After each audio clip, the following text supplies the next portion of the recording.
Welcome to episode 168 of the Thunder Underground podcast. Trent and Jason here. This week, we've got Chris McCarvill of Maxx Explosion and Dokken. Nice. Bassist extraordinaire. Yes, definitely. I think you can say extraordinaire. Like, people throw that word around loosely sometimes. Yeah, no, this guy, yeah. Yep. Well, just right off the bat, one of the songs, when I was kind of prepping for this, there was one of their, I think it's slower songs where he did this just like real quick walk up. And I was like, whoa, this guy can play. And then you sent me that video of his actual bass solo. I mean, that guy, he doesn't use a pick or nothing. And he's wailing, he's shredding on that bass. This is great. Yeah. Very glad to have him on here. Yeah. We're going to get to that here in just a bit. First, we're going to talk about a couple other things. Yes, let's. A few nights ago, we drove to Oklahoma City this past weekend to catch our buddies in Scattered Hamlet. Yes. They made their return to Oklahoma. They seem to hit us up at least twice a year, it seems like. Yes. We're lucky enough to be one of their continuous stops, and they had Final Drive with them. Which was fucking badass. Yeah. This is a band that, surprisingly, we're pretty lame because we had not seen them yet. Yeah. And they played Downtown Lounge several times, and for some reason, something always came up where we didn't go. Yep. They played Rocklahoma last year, and I was going to go, but it was like at 1 a.m. Yes. And you know how that goes. Oh yeah, there's no planning. You end up 40 acres away at some jerk off's campsite drinking Bud Light instead of watching Final Drive. Bud Light Orange. Yeah. No, it's kind of like, there's no crying in baseball. There's no planning in Rocklahoma. Right. Especially after the sun goes down. Yeah. There's just, all goes out the goddamn window. So, yeah, Final Drive has always been, for me, it was always, I gotta work at fucking 5 the next morning on a fucking Sunday or some dumb shit. It just never lined up. So to finally get to see these guys was badass. And they lived up to everything we've heard and seen about these guys. They were fucking awesome. Not to take away from Scattered Hamlet, because we love those guys. But I was just really excited to finally get to see Final Drive. Yeah, I've cranked their newest album a bunch, and it's a kick-ass album. And yes. They played several of those songs live. They didn't play real long. They played like probably 30, 40 minutes. Mm-hmm. But they jammed it in there, and yes. They describe themselves, and even one of their t-shirts says Southern Groove Thrash Metal. Yep. And as crazy as that sounds, put all those words together, it's actually a really good description of what these really guys are. is. It's the best way to describe it. Yeah. Because they are straight on groove metal, but they got a ton of thrash element in there, And they're from St. Louis, Missouri. That's right. That's what their shirt said. Yeah. Don't look at me. But to finally get to see them live, like you said, it lived up to yes. all our hopes and dreams. Yeah. Yep. And we got to meet a couple of them too. They're great guys. Yeah. And we'll mention that. We're just sitting there watching Scattered Hamlet, and two of them just came up to you because of your shirt. Yeah. I had my Tismani shirt on, and they love those guys, and they've been playing with them. And I had just got the shirt. They were on our episode with No Legend. Or No Legacy. No Legacy, yes. Yeah. Sorry, my bad. They were stoked that somebody from, somebody in Oklahoma had the shirt on, and that was really cool. The singer and the bass player talked my ear off for like 20 minutes. It was great. Yeah. So that was really cool to see, They're like, how you know these guys? And you mentioned No Legacy, and then the singer was like, hold it, you know Eric? Yeah. You know Eric? It's like, yeah, he's been on like twice, So this is kind of what, this is what we do. Right. So there you go. Check out Zimani. Yes, definitely. And like we said, Final Drive, fantastic live band. Just, if you like metal, I can't imagine you wouldn't like these guys. Yeah. Yeah. And then, of course, Scattered Hamlet hits the stage. This was obviously the first tour they've done since last summer. First tour that they were doing without Jake, because he's still in the hospital, unfortunately. And, we spoke to them for a bit, and they said kind of like they've mentioned on their social medias and stuff, he's making progress. It's slow, but it's happening. Yeah. So, of course, like we've said a million times, best of luck and wishes to him. Definitely. And hope to see him back up there at some point. But in the meantime, these guys did what they always do, and they put on a full-on rock show. Oh, man. at OKC City Limits. Yes. And that was, man, they played, an hour? Yeah. An hour and 10 minutes, maybe? Something 15. like that, yeah. And played all the songs you wanted them to play. Yeah, the last couple of times we saw them, they stuck pretty much to Swamp Rebel Machine, and then they played Shelter. Yeah. And maybe Powder Kegs and Gasoline or something. But this time they played both those, and they played Hillbilly Harmony, and it seemed like they played one or two other older songs. And, because they've been out on Swamp Rebel Machine now for well over a year. Yeah. And which is a fantastic album. Oh, man, it's so good. It made our top list of last year. Of course. So go back and check that thing out if you never have. But, yeah, just these guys command the stage. Adam Newell is a constant tearing that guitar up. I mean, talk about... It's the perfect combination of, good, meaty, classic,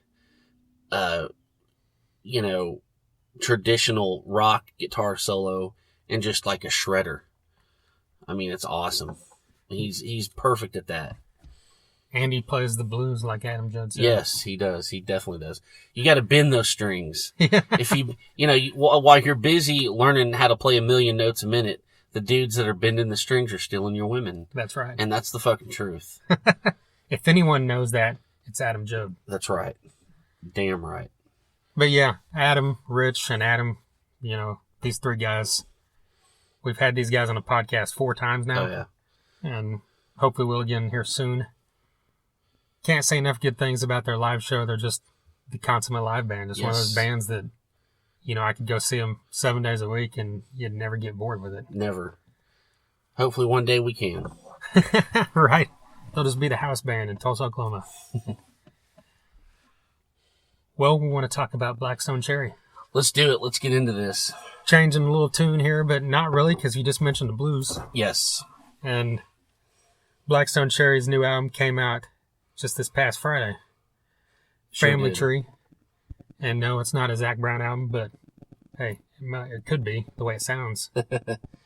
I don't know about that, Trent. You're reaching on that one.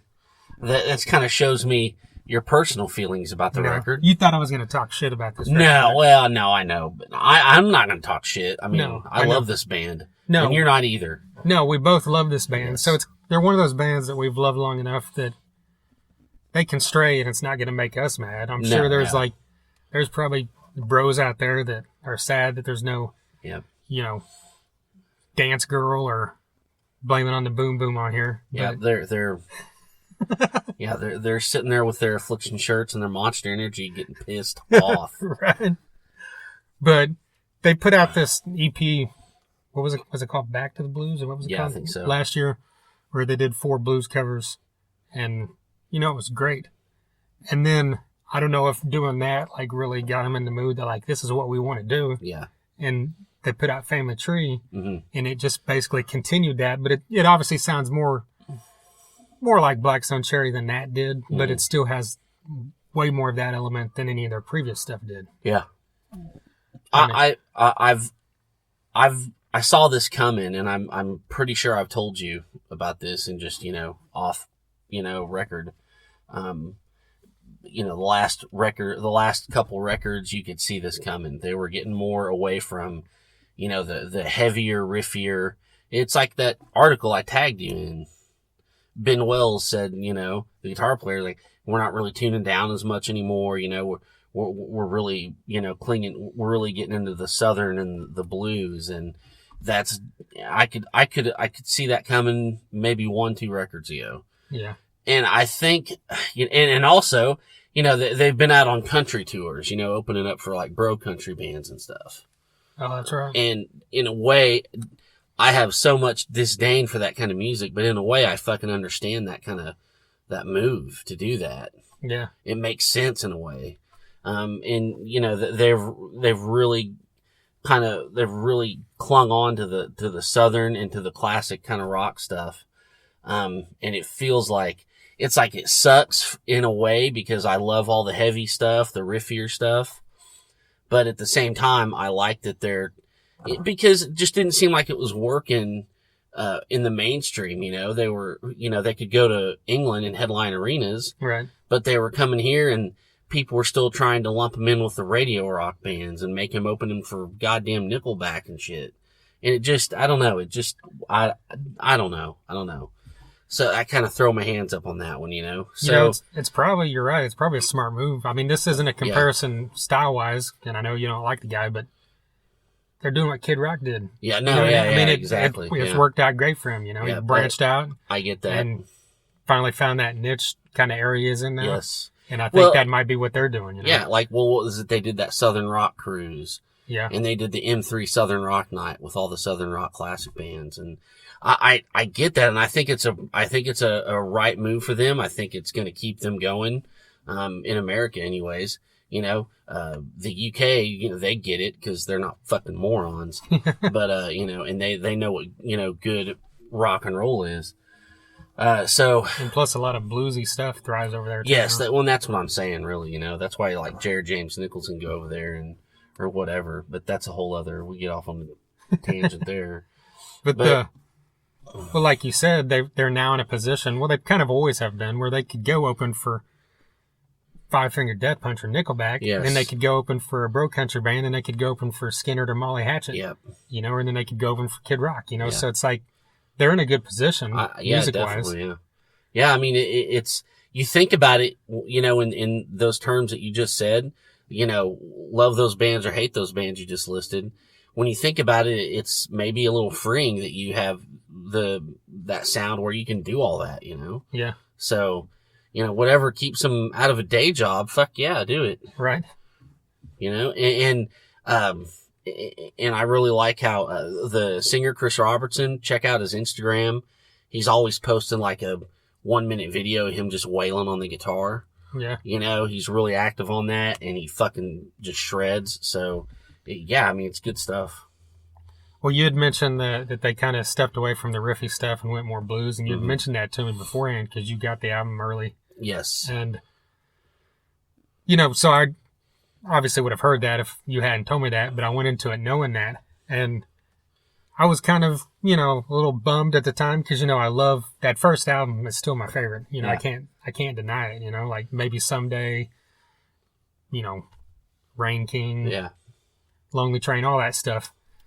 But at the same time, I love all that other stuff, you know, like from the last album, In My Dreams, or just that kind of more middle of the road bluesy rock stuff.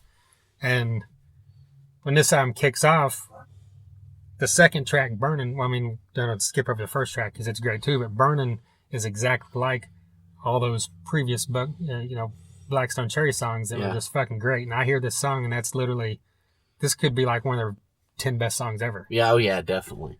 I love, Burning is so good. It's got that catchy chorus. I love their little, the solo, the dual guitar interplay.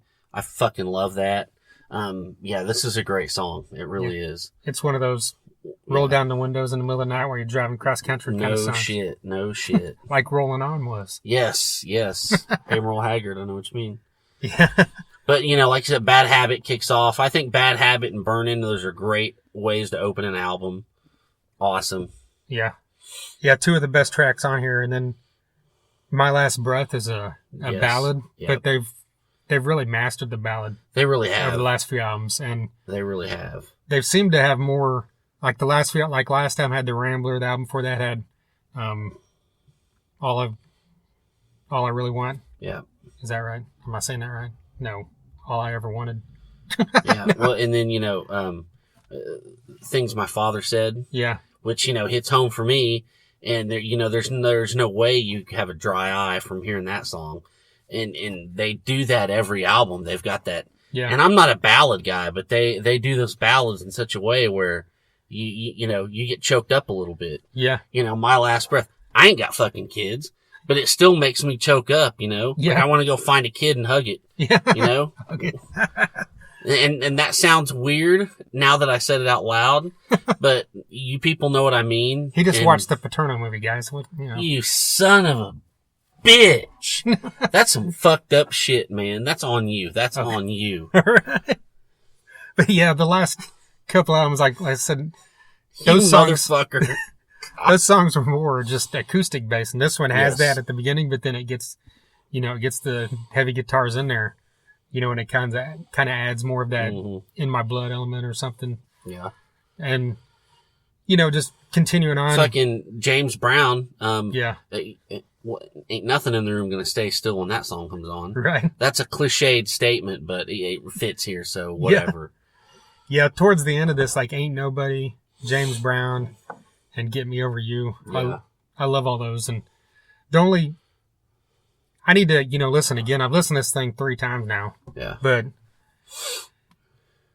the song Southern Fried Friday Night is the closest thing to to those the typical radio one. Yeah, to the Blame It on the Boom Booms and the White Trash Millionaires. But it's not totally that way, but it's got that feel. It's got the voice box, all the stuff, and you mentioned that you could totally hear a bro country band redoing that song. Mm-hmm. Yeah. And then Move Down, I Need a Woman, you could totally hear a bro country band do that one too. Yep.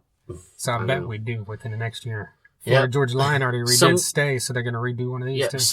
Some fucking goddamn backwards baseball hat wearing bro country fuck is going to fuck some song up that they did, and they're going to slaughter it. And all these fucking stupid girls in the sundresses and the boots that think that Chris Stapleton isn't country are going to love this fucking song, and this band's going to make $1 million fucking dollars while Blackstone Cherry's still over here, playing fucking the Vanguard or some shit. Well, no, if they redo it and make that money, Blackstone Cherry's going to benefit. Yeah, they'll make that money, true. So, but I'm bitter, sorry. Hey, those guys couldn't hit country with a baseball bat. Goddamn right they couldn't with their backwards hats. Shooter Jennings. Shooter Jennings, exactly. And he's been on this podcast. Listen to it. That's my favorite episode of all time, I'll say it. It is. No, it's stellar. But no, so overall, it's not... I gotta say... You gotta mention Dancing in the Rain. That's what I was about to say. We have to talk about that because Warren Haynes is on it and he's fucking badass. Yeah. And that was great. His voice mixed with Chris's worked great. Yeah. But, yeah, overall, it's a great album. If you like Blackstone Cherry, it's not like you're going to dislike it, unless you just liked those aforementioned songs we mentioned or something. But even people that like the heavier Blackstone Cherry stuff surely like this kind of stuff, too. Oh, yeah, definitely. For sure. Yeah. So check it out, Blackstone Cherry Family Tree. All right, let's get into this. Chris McCarvill. Dokken, Maxx Explosion. Listen to this. Yeah, Maxx Explosion is a 3-piece band out of Connecticut. Features Chris along with Jimmy and BJ, who are also in House of Lords. Yes. And Chris was actually in House of Lords for a while. He's not anymore. But the 3 of them form this band on the side, and it's a great melodic rock band. It's kind of got, it's not really like a 80s glam band or anything, but it's got elements of that melodic stuff, but it also has like elements of like your Aerosmith 70s style stuff, Yeah. And all 3 of them are exceptional musicians.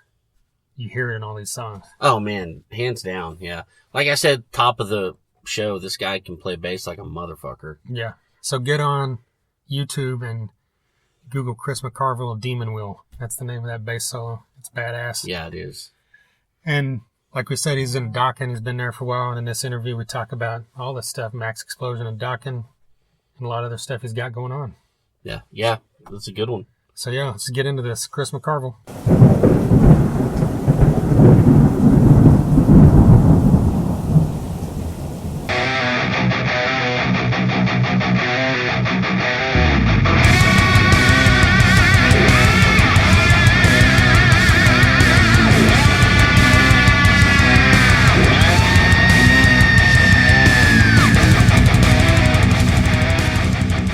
Quite a few Dokken shows over the past week. How'd all those go? That's a lot of questions. It's always an experience. It's I don't even know what to compare it to really in real life. It's just very, very extreme. There's a lot of, we fly and do weekends and come back, and it's we don't really like tour exactly. We just do weekends. So it's great that way because you can actually have a life now. You don't have to be away from your family and everything. And so that's cool. But the shows are always different. It's like you never know what we're going to run into. Like, sometimes there's sound issues with things, and it's, like you don't want to seem negative and complain about sound, but if it doesn't sound good, it's hard to be into it and do a good show. And then there's the problem of trying to communicate what's wrong to someone doing sound while you're trying to play at the same time. Like, so it's kind of like, like imagine juggling a whole bunch of stuff and then trying to, sing something at the same time or do, whatever. It's like juggling cats, basically. Right. So I guess with these weekend flying dates, you're always kind of at the mercy of the house sound guy. Yeah, I mean, and it doesn't necessarily mean it's a bad thing either. It's just everybody does it differently, and there's always communication breakdowns with things, but it seems it's really fun to go out and do these shows with Dokken because it seems like it's just like when I first got in it, I'm coming from playing in House of Lords before, which is sort of like a regimented thing on stage, and Dokken is kind of like being in an 80s rock band mixed with the Sex Pistols. Like, it just goes out and tears shit up. I mean, it's really, like, it's a lot of fun to do. And it's not always perfect, but it's dangerous, and that's really, really fun. So it's, you don't really know what's going to happen. It could fall apart. It could be the best thing you ever saw. It just, I don't know what it's going to be, but I definitely like doing it a lot. It's cool. Well, when you're playing out and doing the Dokken thing, do you have to pretty much stay to the parts, or can you kind of add your own kind of feel to it? Or well, I've been doing it a couple of years now, so it's sort of like I'm kind of finding what works. Mm-hmm. I mean, when I first came in, I was very conservative just because I wanted to make sure. I kind of look at it. It's like my job to try to make everybody sound good. It's not my job to make myself sound great. Yeah. You know what I mean? It's like I'm there sort of to support and that kind of thing. So I just kind of came into it with that attitude. And then I started feeling it out and seeing where I could do things. And, everyone said what they liked or did. Because these guys have all, John Levin's the newest member other than me, and he's been in there 20 years. So he's like, been in there longer than George Lynch has. So they know live what they want to hear. And, basically I just sort of, throw stuff up on the wall and see what sticks. And if it sticks, cool. And if not, then I just, change it. So it's not, it's not like they sit there and go over every single note and be like, oh, you can't do that. You can't do that. It's very, it's not militant at all. It's more like we just go up and try to make it feel really good together. And I like that mentality a lot. Well, coming in as someone that was, I'm sure you were a fan before you came in. What are some of your favorite songs to play live? It's funny. It's like I definitely like Dream Warriors a lot, and that's not really my favorite Dokken song, but I like to play it live because it just really translates. And that's the thing I really do notice. Like it's given me a new appreciation for Dokken music in general, because I used to like it. Like I knew most of it coming into it. Like it didn't take a lot of homework, but hearing how it works live, I mean, it's, there's me, there's guitar, there's drums, and some of us sing. And that's it. There's nothing else. And those songs fill up the whole room, like no problem. So they're very, very well crafted songs. I mean, that's, I didn't even really realize how good they were until we really, started playing. I'm like, wow, these songs are really smart the way they're set up. So lots of them. I mean, there's, like In My Dreams is just an automatic, that song is just set up so good. It just sounds great live. I mean, you really can't go wrong with that. But I mean, it's kind of cool because I used to listen to Dokken in high school and see everybody walking around with the concert shirts and stuff. And then I'm thinking sometimes like, oh, I get to go do this now. Right. So I don't know. Into the Fire is really good. Just great when we come out. I mean, it's all the, like the Hunter, any of the hits that like, I've seen on MTV or you've seen on MTV. Those are a lot of fun live. It's really cool. I enjoy it. Well, speaking of live shows, I saw Maxx Explosion has this melodic rock fest coming up, and of course, we're going to be seeing you guys out at Rocklahoma. Yeah. Yeah, we're really psyched. It's cool. I mean, it's, it seems like it's probably ridiculous trying to do this in these other bands, like the, BJ and Jimmy are in House of Lords. They're actually on their way to Europe right now with House of Lords. But we're all Connecticut guys, and we've done Maxx kind of, when we've had off-season stuff, that's when we started Maxx, and it's just, sort of taken off in spite of itself. It's like we got together and we were going to do covers, and we got lazy and decided to write our own songs instead, and did a show, and people really liked it a lot. So we're like, oh, I guess we got to keep doing this. This is good too. So we kept, we're like, oh, let's make a video. I'm like, I'm like, oh, I can make a video. Sure, I can, So that's how I went into it and made a video, and came out good. People liked it. So I was like, okay, I guess we got to do more of these.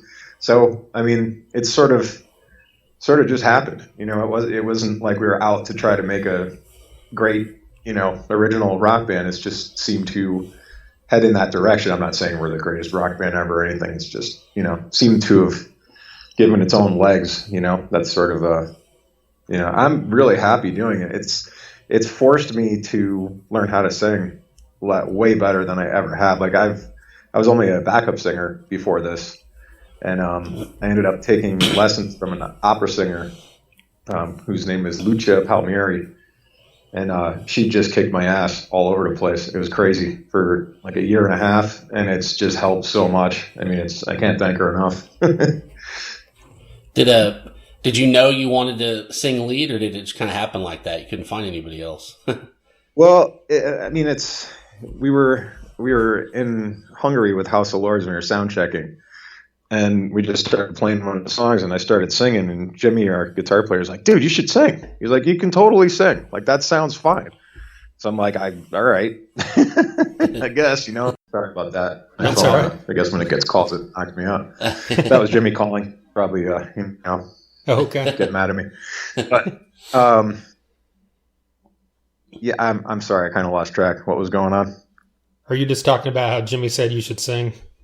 Oh, yeah. He's like, why don't you sing lead? And they recorded some music. This is when we were first starting Maxx, and they threw it at me, and I started writing, because I don't know what the hell I'm doing. I started writing lyrics and just went, okay, I got to really, work on this. And that ended up turning into our Devil's Locomotive song, which we have a video for, and kind of started off our stuff with that, and everybody liked it, and we just kind of kept going. And then I had to, learn how to do this for real. Yeah. So, but I love it now. I really do. It's almost like I'd much rather sing lead and play bass than just play bass. And I love to play bass. I mean, that's all I've ever wanted to play. So that's kind of a big deal. That was one of my questions, was singing and playing bass at the same time. Is it something, once you started doing it, does it feel natural now? Yeah, it does. I think it's one of those things that people make it harder than it is. It's like you just got to pretend it's not hard to do. I mean, I think that helps, because if I really stopped and thought about what the hell I'm doing, it's probably, like to sit down and try to analyze it, it's probably very, very difficult. But I just try to, kind of think about stay in key with the voice, stay in key with the bass, and try to stay in time with BJ, and just, hope it holds together. 'Cause it's gotten now where I can kind of sing one thing and play something completely different. And once I do it, 10 times, I kind of have a grip on it. And it's not perfect, but, I enjoy that sort of, it probably gives me chameleon eyes, like I'm looking through different ways, Right. Yeah. Well, talk about the writing process. How do you guys go about that? Is it the three of you all together, or do you bring in ideas separately? Well, it's morphed over the last couple of years. I mean, we've been around probably like 5 years now, I guess. And when we started out, we were used to being sidemen for other bands. And so originally we thought, okay, like, Jimmy, write a guitar riff, write a bunch of stuff, and then I'll take it and I'll try to write lyrics to it, and I'll try, we'll piece it together that way.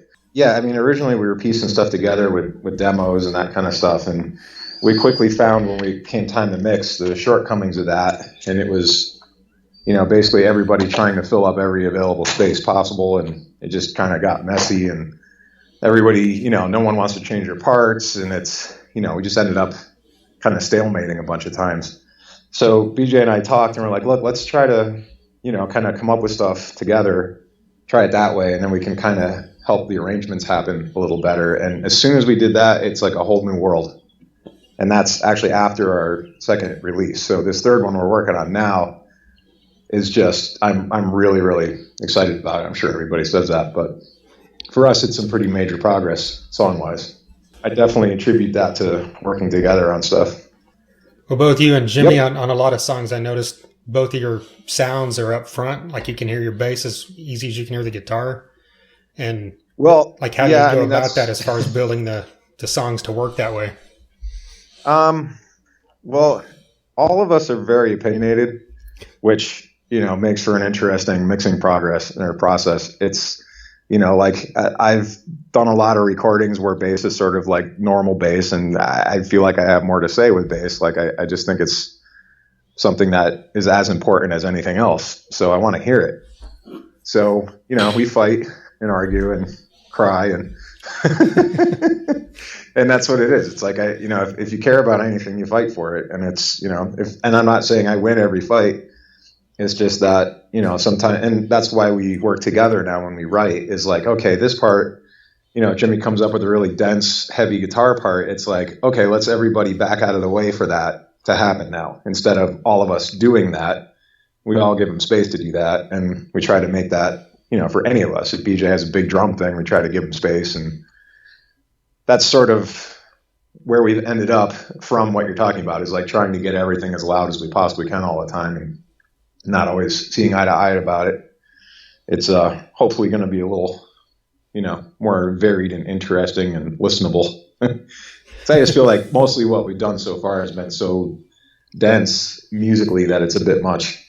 So see what happens. Yeah. So you were talking about the new stuff you're working on. When can we expect a follow up, you think? Well, haven't rushed it. I mean, that's the thing. We do a lot of recordings and stuff, and we could put something out in a couple months if we really wanted to. It's just we'd rather make it really good than do it really fast. So we're taking the time, like we're trying these things out live when we play shows and tweaking them out. And, we don't really have any obligation to do it fast. So we kind of feel like, okay, this is the one we really want to get out there and really push. So let's just, do the best we can instead of as fast as we can. So I'm sure everybody says that too, but I'm, hopefully over the summer we should have something out. Mm-hmm. So how much have you guys got written so far? I'd say, we have more than an album's worth of songs, just not all of them are finished. Okay. So we're probably going to write quite a bit more than an album and kind of pick our best from there. And that's sort of, we've kind of ramped up our writing recently anyways, just because just seems to be, I don't know, we're just more focused on it. So, and it's really funny because when we do get together, we usually end up writing something on the spot and we all really like it. Yeah. It's just, we've done that so many times. We're kind of like, okay, is this really a good song? Should we continue working on this or should we do this? So at least we're not hurting for material at all. It's just, we're trying to filter and kind of sift through everything and get the best stuff we can for us. Am I putting you to sleep? No, not at all. This okay. Is the stuff we like. We like the in-depth kind of stuff. Okay, cool. You just mean, I don't know. No, not at all. So, a little bit ago you said something about, playing bass is all you ever wanted to do. Why was it bass? I mean, other than guitar or drums, everyone has that kind of story, so. Yeah, I mean, my thing was I grew up around early MTV. That's just how old I am. So I saw all like new wave stuff, and there was a lot of heavy bass music at the time. I mean, it wasn't rock or metal. It was new wave, but it was very loud bass, and it was just like, that was powerful to me. And I used to hold my tape recorder up to the TV, and when I went back and listened to this, once I started playing, I realized everything I was recording was like really heavy bass, like Frankie Goes to Hollywood or Bananarama or anything that had like loud bass. I was really drawn to it. Even Kaja Gugu, those crazy guys. So it seems silly, but I remember taking that stuff to my teacher when I was 12 years old and going, look, I want to play this. And he's like, yeah, but that's a synth. That's not, that's programmed. I'm like, I don't care. That's what I want to sound like, Yeah. So shut up, kid, So, but in learning how to play that stuff, it kind of gave me a head start on what I can do now, I guess. Mm-hmm. So it's sort of like that. And later on, I got into Danny Elfman and like classical orchestration and all the Batman sounding stuff. I mean, I really like that a lot too. So that's, if you take all that stuff and then put it in a rock band, that's sort of where I'm coming from, at least. Yeah, we We watched one of your bass solos on YouTube, and man, you were doing some crazy runs. That was really cool. Cool. Nice. I mean, I've done some Impressed. with Dokken that are not always stellar, but it's, they give me an opportunity to try some stuff, and I always try to do something or other. And, like with Maxx, there's actually a bass solo song that I recorded that's it's based on classical music and Christmas carols and all this different stuff, but it sounds, just trying to do something that I hadn't heard before. And I was big into racing bicycles, so I like adrenaline sounding stuff, and I just tried to combine everything I like and put it to bass, Well, when you mentioned the new wave stuff and then Danny Elfman, what was it that first got you into rock and the harder stuff? People. That's basically who asked me to join their band was rock people, and I liked long hair. So I guess I looked, my friend was like, dude, you dress like a cop, but you're not a cop. I'm like, well, I don't know. But I guess that's, when I was a little kid, I wanted long hair. I thought that was cool. And just, I just never was able to get a new wave band together, I guess. And the metal and rock people seem to, for bass, you put that in a metal context, it's pretty cool, I guess. Yeah. Yeah. So that's, I've just kind of tried to do the best I can with what I have. It's like try to seize opportunities. If it's a metal band, like my old metal band X Factor X, those guys are total metalheads. They love it. That's their thing. I don't like metal, but I love those guys. And we tried to, do something creative with, what we had to work with. Yeah. So I guess it works somehow, And I love to play heavy stuff. It's just not really what I listen to. Mm-hmm. Thank you. I don't really need your input at this point. You can go in. Yeah, we've had a few interviews where Jason's dog chimes in as well. Yeah, so don't worry. It's not the first time. Gotcha. So it's going to be interesting doing the Rocklahoma thing, because I did do that years ago with Dokken, and that was like it's really a huge show and stuff, and to come back with Maxx should be a lot of fun. I mean, I'm really looking forward to it. Should be cool. Yeah, it's gonna be great. Yeah, do you know which day you guys are playing? Yeah, we're playing Sunday. Nice. Okay. And I think we're on at 6:30, something like that. I've read, and Denise actually told me that you build bass guitars. Is this something you do just for yourself, or do you do it for others? Well, this is it's another opportunity thing. It's sort of like, there weren't companies climbing over themselves to build me shit for free. So I was like, okay. And one day someone actually did contact me about making a bass, and I was like thinking about it. I'm like, I'm a graphic artist too. That's been my day job. So I actually did an album cover for Dokken in between. But, so I figured, look, I've been a graphic artist. I play instruments. I've been doing it a long time. There's no reason I can't figure out how to do this. So I got on YouTube for like 4 days, and that's all I did was just study making guitars and Lou theory, and just, I just absorbed as much as I could, and I tried to buy as few tools as I could because I was broke. And I decided to, I play in some bands, so I asked around, does anyone, want a bass? And because I do the artwork, I can render them before I build them. Yeah. So I can kind of show people what, what they want. They can figure it out in the computer ahead of time, and then I just build that. So that worked, and I built about 3 of them, and that paid for all the tools to do it. And basically that made it so I could make my own. And that's really all I do. I actually own a business also, a screen printing company. So that's kind of a full-time gig. So building basses isn't something that I really have a lot of time for. It's just nice to get off of the computer sometimes and, use actual tools, and it kind of chills me out, Yeah. And you can build them for exactly how you want them.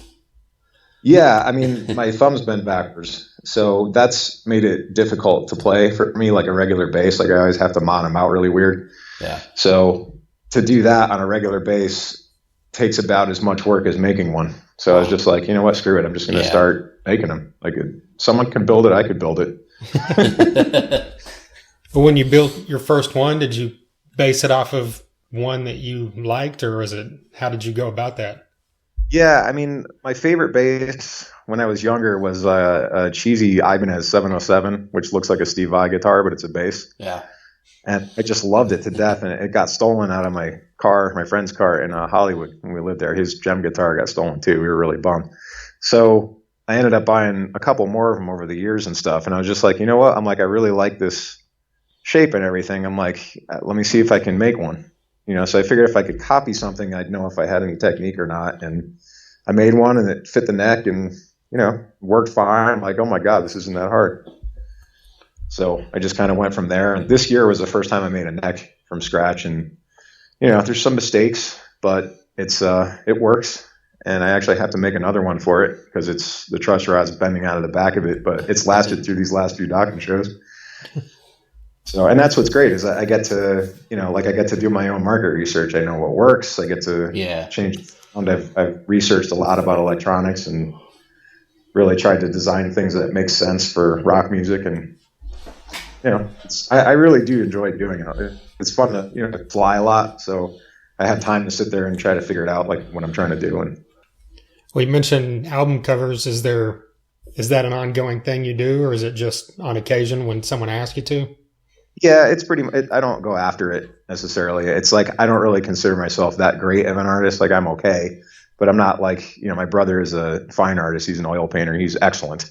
Mm-hmm. That's a different thing. Like I'm sort of good at like photo bashing. Like I'll just throw a bunch of stuff together and I can arrange it so it looks kind of cool. And I'm pretty good under pressure where, for example, the Dokken album I did was called Broken Bones, and Don asked for all this stuff, and I did a whole bunch of different variations, and it got down to the last day it was due, and I had 24 hours, and he goes, just do a skull and crossbones, Chris, and that's it, we're done. So I had to do it, like just in 24 hours, so I just, had to make it happen. Yeah. Well, you mentioned making that first video as well. Is that have you made all the videos yourself? Yeah. I've had help when I don't know what the hell I'm doing, which is most of the time. But for example, if you go look up Devil's Locomotive, that's our first Maxx Explosion song. That was our first video. We actually filmed that at my old shop. And so it's basically a t-shirt company in the back. But we brought our lights in and, I just read online. I kept reading about how videos are made, how professional lighting is done. And we didn't have professional equipment or gear or budget or anything. But, with YouTube and the internet, you can just learn so much. Exactly. It's, just go read and take some time. You can, I'm not saying it's that great either, but it's, for what we had, I feel pretty proud of that it's, I had like $60 camera, $100 editing software, and it looks like a video. Yeah.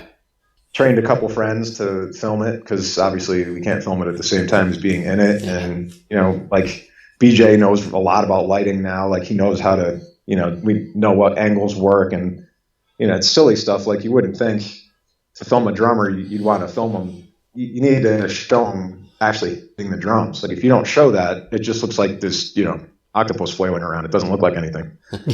So, we've gotten better at understanding what needs to go in the camera to make a good video. So it's pretty cool. I like doing it. I actually did the Return from the East. Oh, okay. Dokken original members concert DVD. That took a long time last year because that's 13 songs plus like 45 minutes of backstage stuff, and like basically it's audio from different sources and video from different sources, and just lining everything up and trying to make it as cohesive as possible. And it's some cameras are like low res and some are super high res, and sometimes I didn't have the right files for things, and it just was, it's months and months of work on that thing. Wow. So that's a pretty major learning process for me. So was that the first DVD like that you had done, like concert film, basically? Oh yeah, yep, totally. Don actually saw the Crazy Hot video. That's kind of how I was in Dokken in 2008. We did the Poison Sebastian Bach tour. And that was huge, totally huge. And I'd gotten that gig from a guy that did artwork and licensing for OCC. His name is Jim Paytas, good friend of mine. And he's friends with John Levin. They did some work, and basically, he introduced me to John, basically, and I ended up going on that tour. In the meantime, they got an LA based player because Dokken's LA based, and it's just easier for him that way. But I stayed in touch with Don the whole time. Yeah. So once I started doing videos with Maxx, he called me and he's like, "Look, how'd you do this video?" And I said, "Well, I filmed it on the phone you're talking to me on." He's like, "What?" So we just kind of started talking from there, and I guess the reason I'm kind of going into all this stuff is that if you're interested in a music career, I think it really helps to diversify and try to make yourself valuable in a lot of ways. Yeah. Because that seems to just be helpful, There's so much going on these days, and there's so much content, and just overturn. You're definitely onto something there for sure. Even Don said that. He's like, I can find a bass player at Subway, and he's right.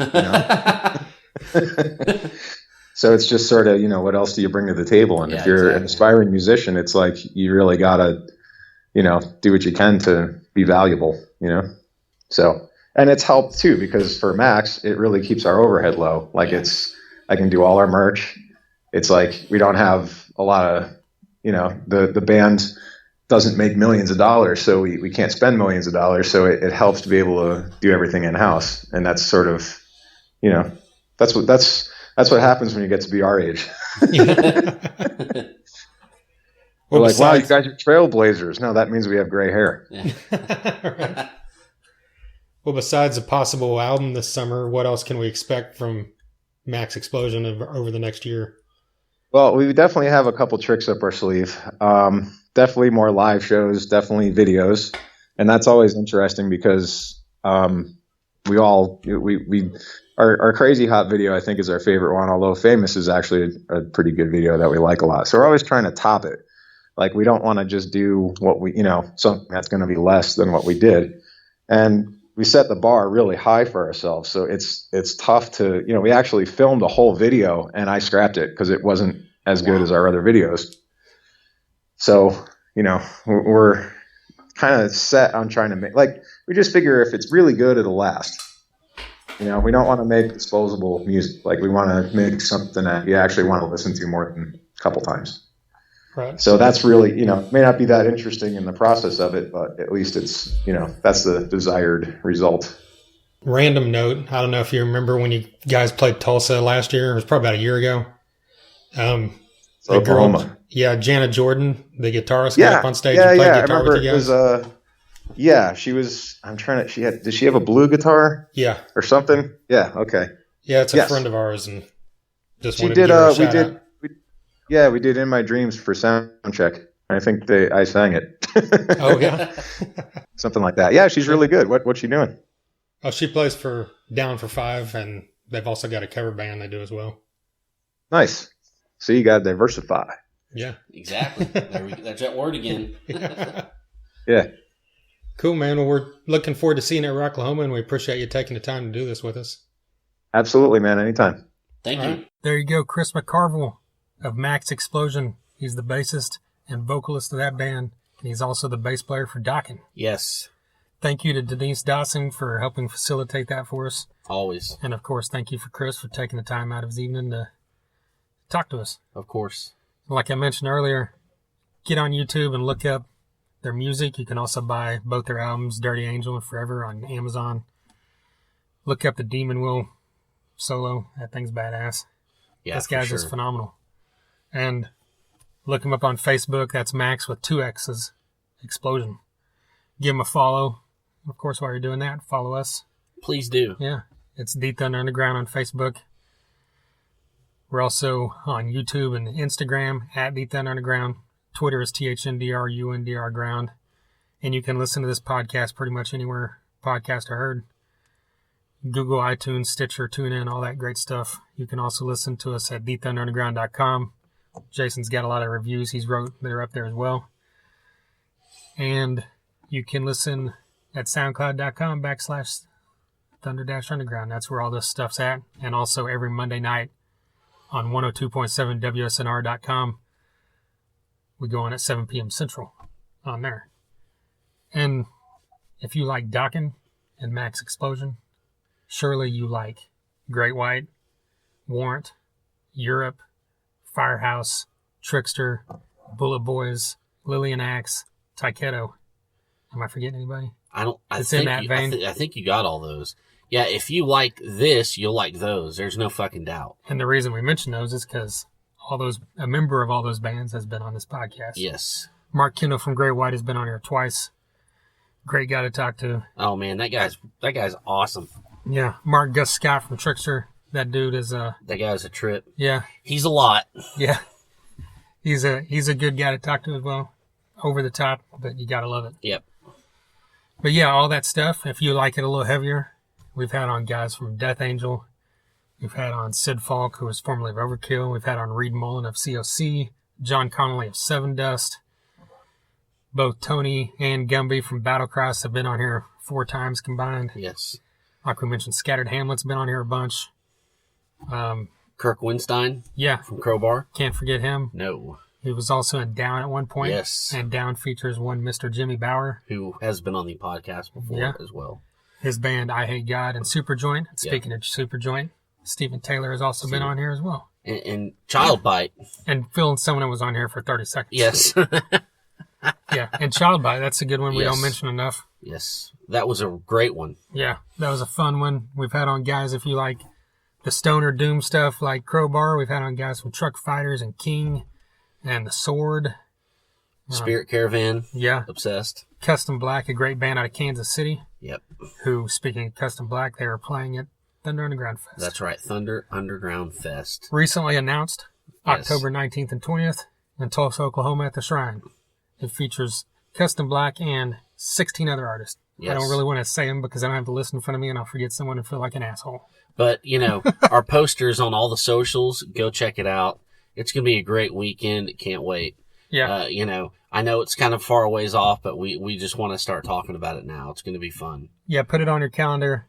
And if you're anywhere in driving distance of Tulsa, get out here because we've got bands from Tulsa, Oklahoma City, Fort Smith, Kansas City, where else? Stuttgart, Arkansas, which is out near Little Rock, I think, and then down south Oklahoma. So just get out here. 17 people are going to be performing. We got Sprout performing solo, and then we've got 16 other bands playing. That's right. It's going to be badass.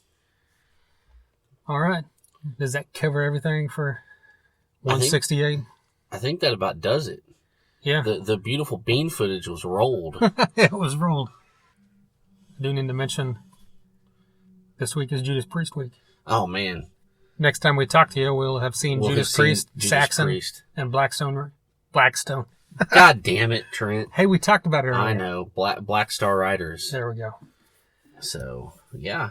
Which, if you have not ever listened to Black Star Riders, do yourself a favor. Yeah. They're a great hard rock band.